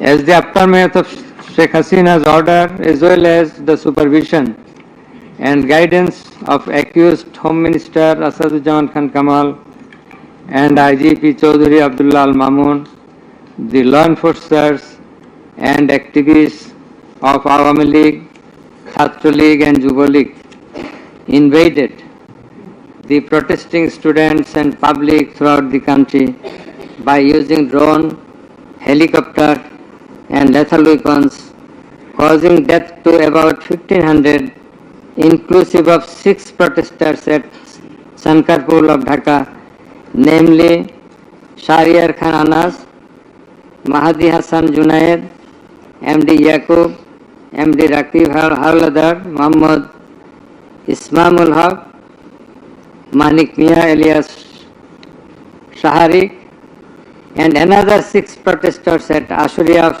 Sabak, namely Sajjad Hussain Shajal, As-Sabur, Tanzil Mahmud Sujoy, Bayezid Bustami, Abul Hussain, and another unidentified protester near Dhaka and caused grievous injuries to about 25,000 of them. In Ashulia, the aforesaid 5 dead bodies and another body of an unidentified injured protester were burned with petrol by police. The law enforcers and the activists of Awami League and those of its affiliated organizations named Chhatra League and Yuva League killed and injured the protesting students and members of the public with lethal weapons like SMG, LMG, China rifle, shotgun, 9mm pistol, 7.62 pistol, both on the ground as well as from the helicopters from above the ground. The atrocities were committed by incitement, order, abatement, and failure to take preventive and punitive measures of the accused Prime Minister Sheikh Hasina, accused Home Minister Asaduজ্জামান Khan Kamal, accused Inspector General of Police Chaudhry Abdullah Al Mamun, and by the abatement, aid, and perpetration of the underlings, that is the subordinates. Some of the injured victims, members of the families of dead and injured protesters, other eyewitnesses from different parts of the country deposed in support of the atrocities of killing and injuring hundreds and thousands of protesters all over the country. Under the foregoing facts and circumstances, it has ostensibly been substantiated that the atrocities of killing and gravely injuring the protesting students and public took place almost all over the country. In view of the testimony of the investigating officer, the atrocities during the July movement 2024, the atrocities occurred in 50 districts and lethal weapons were used in 41 districts of Bangladesh. We also find that victim witnesses from many districts testified in the tribunal stating that killing and injuring the students and common people took place in their respective districts during July movement 2024. Thus, it is clear enough that attack in question was directed against civilian population, and it was widespread and systematic. Therefore, in the atrocities of killing and gravely injuring the protesters, as aforesaid, accused Prime Minister Sheikh Hasina committed crimes against humanity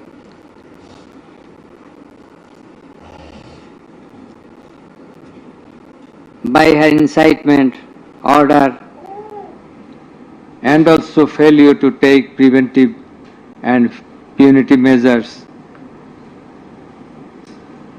under charge 1. Accused Sheikh Hasina committed one count of crimes against humanity by her order to use drones, helicopter, and lethal weapons under charge number 2, count 1. Accused Prime Minister Sheikh Hasina committed crimes against humanity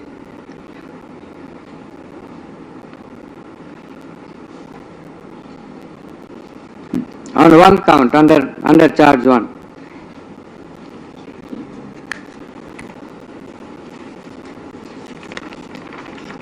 Accused Asaduজ্জামান Khan Kamal and Chaudhry Abdullah Al Mamun committed crimes against humanity by their abatement, in the use of drones, helicopter and lethal weapons under charge number 2, count 2.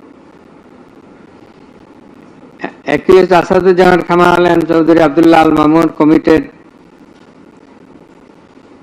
2 counts of crime against humanity under the same charge by their abatements and failure to prevent the atrocities at Sankarpur, Dhaka, and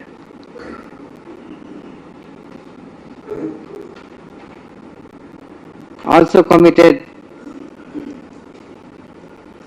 crimes against humanity by their abatements and failure to prevent the atrocities in Ashulia, Sabha, Dhaka under the same charge. Accused Sheikh Hasina, the Prime Minister and as the President of Awami League and the controlling authority of all affiliated organizations, was the superior commander of the said party leaders and activists, as well as the Home Minister and Inspector General of Police. That is, accused Sheikh Hasina and 2 other accused were in the superior and subordinate relationship. On the other hand, the Home Minister was the superior of the Inspector General of Police. That is, they are in the superior and subordinate relationship. As required to be an element as required by the provisions of Rome Statute. In the like way, all the police officers are subordinate to the Inspector General of Police. They worked under him. Thus, it is apparent that accused Prime Minister Sheikh Hasina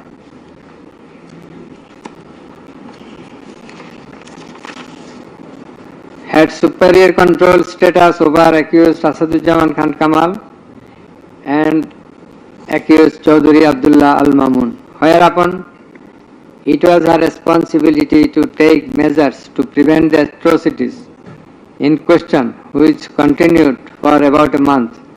She did not also take any punitive measures against the perpetrators.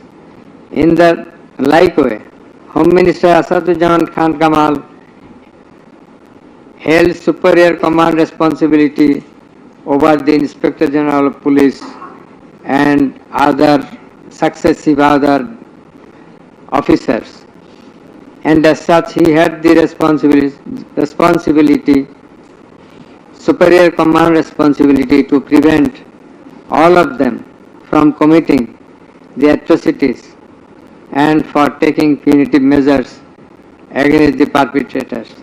Thus, both the accused Asaduজ্জামান Kamal and Inspector General of Police Chaudhary Abdullah Al Mamun, they committed crimes against humanity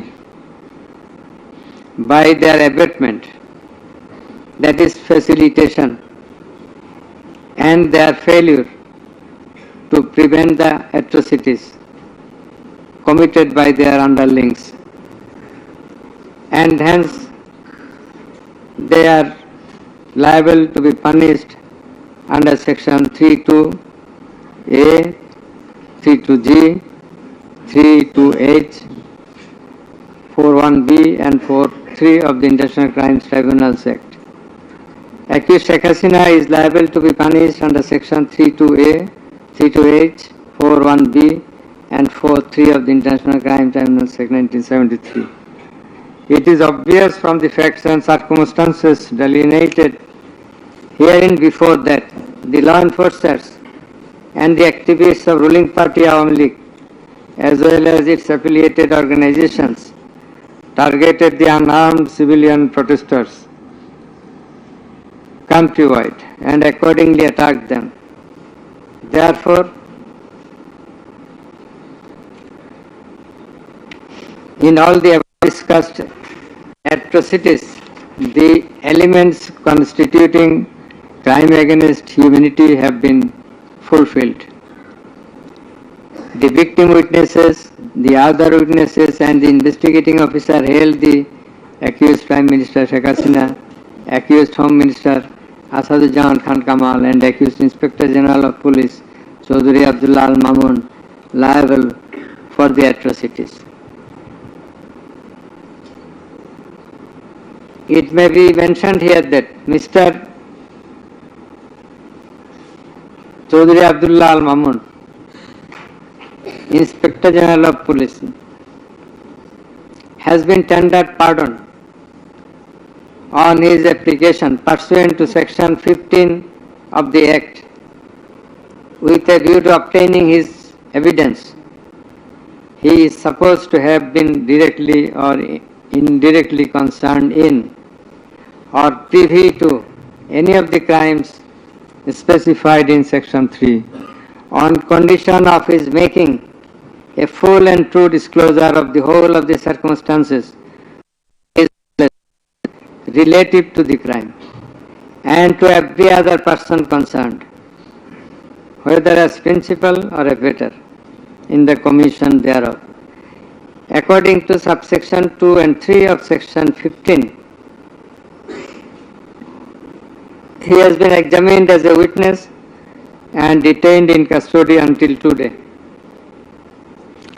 It appears to the tribunal that he made a full and true disclosure of whole of the circumstances within his knowledge relative to the crime and to every other person concerned, both as principal and abettor in the commission thereof. He categorically admitted his involvement in the alleged acts and disclosed that a core committee consisting of Home Minister Asaduজ্জামান Khan Kamal himself used to hold meeting every day at the residence of accused Home Minister Asaduজ্জামান Khan Kamal to take decisions as to the necessary measures to face the movement of the students and to pass the instructions and to pass necessary instructions. He said that accused Prime Minister used to pass directions to the core committee in this regard. This accused also said that Sheikh Hasina directed them to use drone to trace the location of the protesters and to use helicopter and lethal weapons to kill the protesters. He mentioned that chain of command in the police service was not maintained. In most of the cases, the highest authority used to communicate or contact the mid-level officers like Additional Commissioner Harun Rashid, Additional Commissioner Monirul Islam. Accused Prime Minister Sheikh Hasina passed the direction in presence of Additional Deputy Commissioner Praloy Kumar Joardar during a core committee meeting. And as such, Joardar conveyed the direction to all the concerned officers throughout the country. Direction means the direction to use helicopter and lethal weapons as well as drones. Chaudhry Abdullah Al Mamun also mentioned in his testimony that he had a clean image and track record throughout his service for long 36 years. There had been no allegation against him during his long tenure. He said that he feels remorseful and ashamed on seeing the atrocities in the videos displayed in the courtroom. He sought apology to the tribunal and to the people of the country. Although accused Chaudhry Abdullah Al Mamun claimed to have made full disclosure of the circumstances,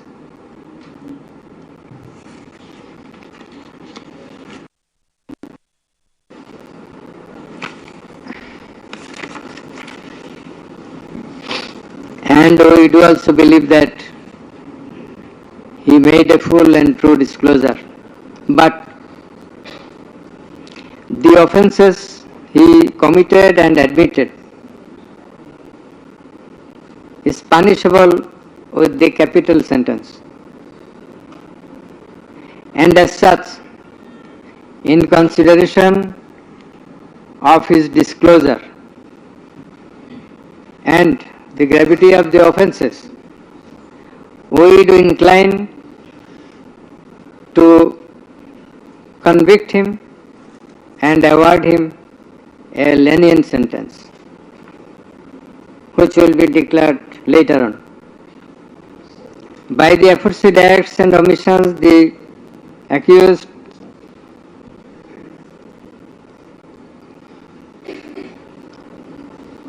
committed crimes against humanity under section 3, 2A, subsection G, clause H, 41, 42, 43 of the International Crimes Tribunal Act 1973, as stated before.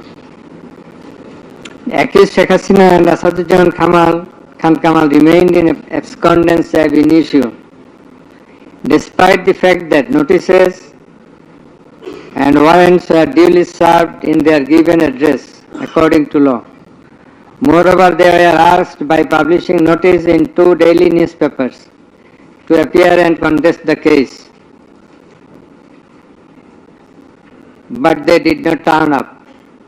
Thus, their abscondence itself is suggestive of their guilt. The learned State Defence Counsel contended that the trial of the accused persons under the International Crimes Tribunal Act 1973 is not tenable, since the Act was passed in the Parliament for the purpose of trial of the criminals of War of Independence in 1971. While arguing this, the learned State Defence Counsel perhaps did not have a refusal of the provisions of the Act as well as the preamble thereof. The preamble of the Act says that the Act was made in order to provide for detention, prosecution, and punishment of the persons for genocide, crimes against humanity, war crimes, and other crimes under international law, and for the matters connected therewith. Section 3 of the Act provides that the said crimes committed both before and after the commencement of the Act, before 1973, after 1973, are triable by the International Crimes Tribunal, whereupon the contention of the learned State Defence Counsel is not tenable in law. Moreover, Article 47 of the Constitution of Bangladesh has given upper hand to the International Crimes Tribunal Act 1973 over the Constitution itself. The State Defence Counsel also contended that for the purpose of proving atrocities throughout the country, witnesses from all over the country have not been examined. In this context, we have to say that witnesses from many parts of the country have been examined, and they have adequately proved the atrocities in almost every part of the country.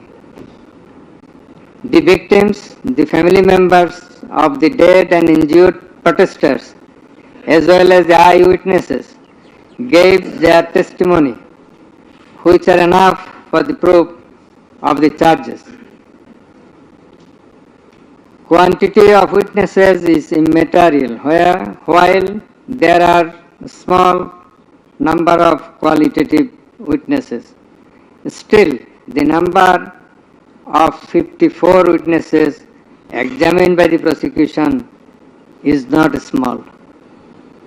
The learned State Defence Counsel also alleged that the audio conversations in question have not been examined by more than one department like CID. In this regard, we would hold that the genuineness of the report of CID has not been challenged, nor has the report been proved ingenuine, whereupon no other department was in need of holding further examination thereof. It is the further allegation of the learned State Defence Council that accused Sheikh Hasina and Asarjaman Khan Kamal did not incite or order the commission of the crimes against humanity as alleged, nor did participate in the commission thereof, and thus they deserve to be acquitted. The learned Chief Prosecutor, in course of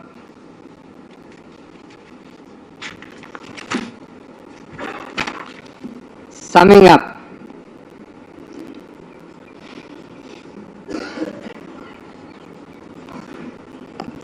asked for passing necessary order restraining Awami League from running activities as a political party.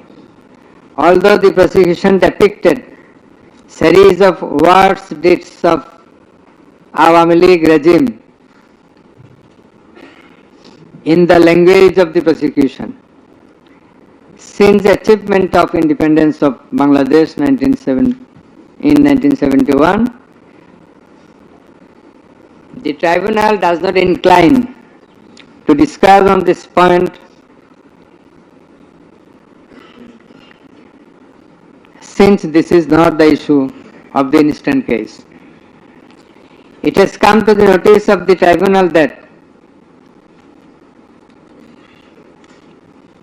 accused Sheikh Hasina, in defiance of the orders of the tribunal to appear and contest the case, has given interviews in the media wherein she denied the allegations labelled against her in this case and also made some derogatory remarks. I have noted this aspect beforehand, but in some of her interviews she impliedly admitted her superior command responsibility. The United Nations Human Rights Commission categorically stated in its report that the political leaders issued direct orders and other directives authorizing and guiding operations by BGB, RAB, DGFI, Bangladesh Police, and Detective Branch that involved serious violations of human rights against protesters and other civilian, including extrajudicial killings and arbitrary detention. It has been stated in the report that 1,400 people have been killed by use of lethal weapons during the July movement 2024. By the political leaders, the United Nations Human Rights Commission meant the highest government authorities. The authorities in question are unprecedented in the history of Bangladesh. The nature and extent of cruelty administered upon the protesters, inclusive of infants, women, and old, stirred the hearts of the people throughout the world. On seeing the scenario of dead and injured protesters and their outcry in the videos displayed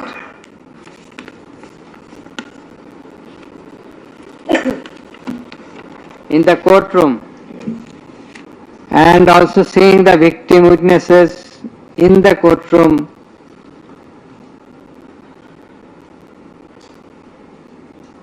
for giving testimony, who lost their skull, eyes, nose, hands, and legs.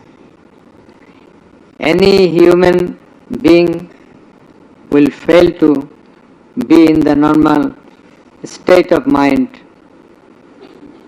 seeing such scenario.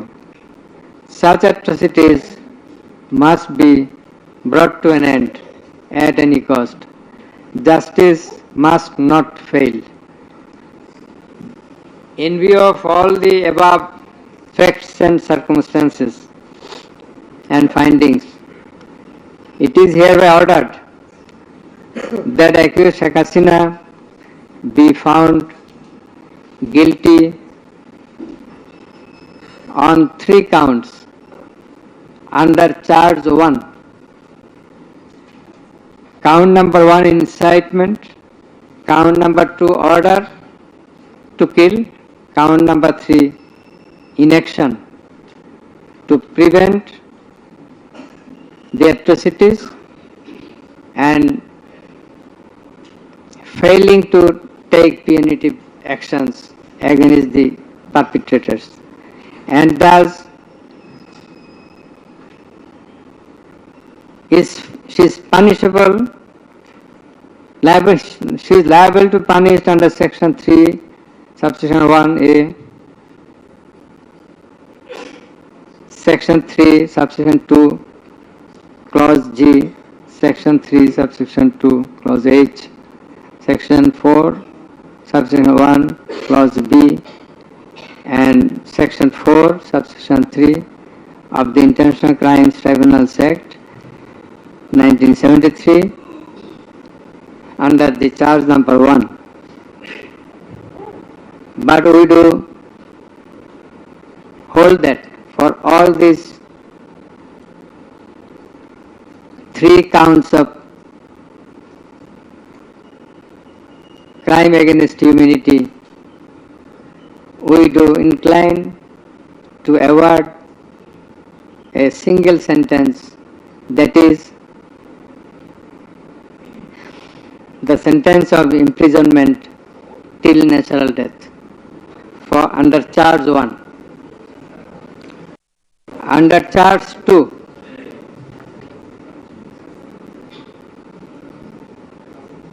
accused Sheikh Hasina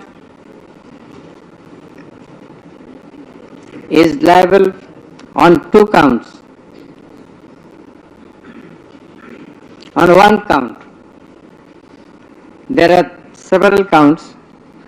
For 1 count, that is passing the order for deploying drones, helicopters, and using lethal weapons to kill the protesters.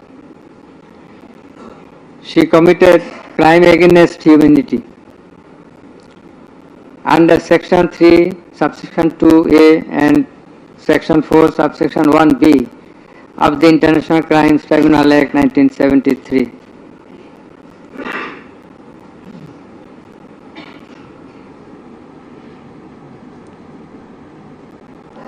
She also committed the same crime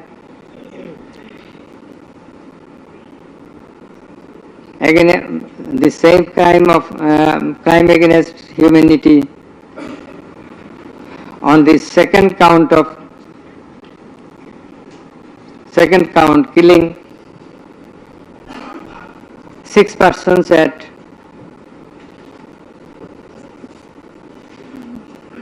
Sankarpur of Dhaka, which was committed in contemplation, in furtherance, by virtue of her order, as stated beforehand. And similarly, she committed the same crime, that is the crime against humanity, on another count for causing the killings at Ashulia of Sabar, killing of 6 persons. For all these 3 counts, we have decided to inflict her with only 1 sentence, that is sentence of death.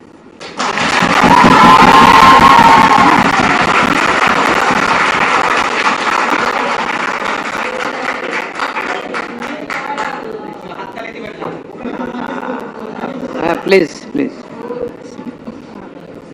For আপনি আপনাদের বিনীতভাবে অনুরোধ করছি আদালতের decorum, ট্রাইব্যুনালের decorum maintain করার জন্য। আপনাদের যা উচ্ছ্বাস, যা এক্সপেকটেশন, যা প্রকাশভঙ্গি, সেটা আদালতের ট্রাইব্যুনাল রুমের বাইরে যে করলে সেটা আরো শোভনীয় দেখা যাবে। Thank you, thank you. Please silent থাকবেন।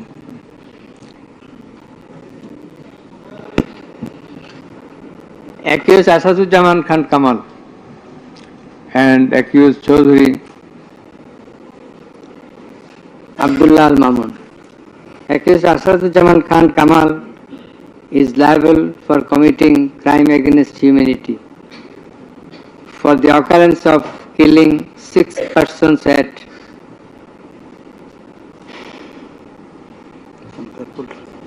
Sankarpur of Dhaka.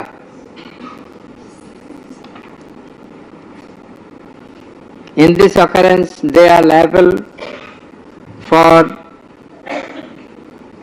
committing crimes against humanity by their abatement and failing to prevent the atrocities and also to failing to take necessary preventive measures, punitive measures, and thus Asadujaman Khan Kamal is held liable for the commission of crime against humanity under section 32A, 32G, 32H, 41B, 43 of the International Crimes Tribunal Act 1973 for the commission of killing of 6 persons both at Sankarpur and 6 persons at Ashulia of Sabar, and for both the occurrences he committed 4 counts of offences, crime against humanity 4 times. by his abatement and failure to take necessary actions in Sankarpur, By his abatement and failure to take necessary action at Ashulia. So for all these 4 counts, we have decided to award a single sentence of death to Asadujaman Khan Kamal. As regards Chaudhary Abdullah Al Mamun, as I have elucidated before, he has contributed to the trial of this case by making full and true disclosure of the circumstances within his knowledge. Yet, he also admitted, and he was involved in all the occurrences throughout the 36 days of movement,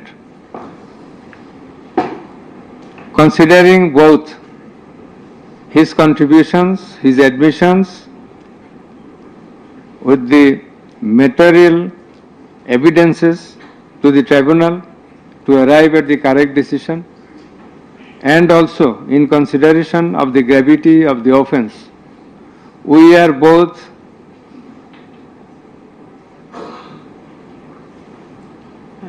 remitting his sentence and awarding a sentence with leniency. That is, the offences involve capital punishment. But for his contribution, we have decided to inflict him with the sentence of imprisonment for 5 years.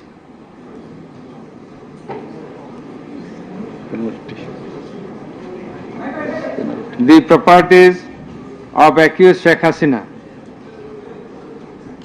and accused Asadujaman Khan Kamal in Bangladesh be confiscated in favor of the state. The government is directed to pay considerable amount of compensation to the protesters concerned in this case who have been killed in July movement 2024, and also to take measures to pay adequate compensation to the wounded protesters in consideration of the gravity of their injury and loss. This sentence shall be carried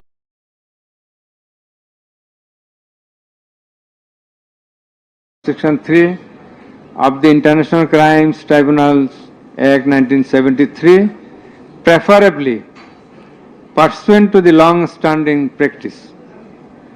Let a copy of this judgment be transmitted to the District Magistrate Dhaka for necessary action.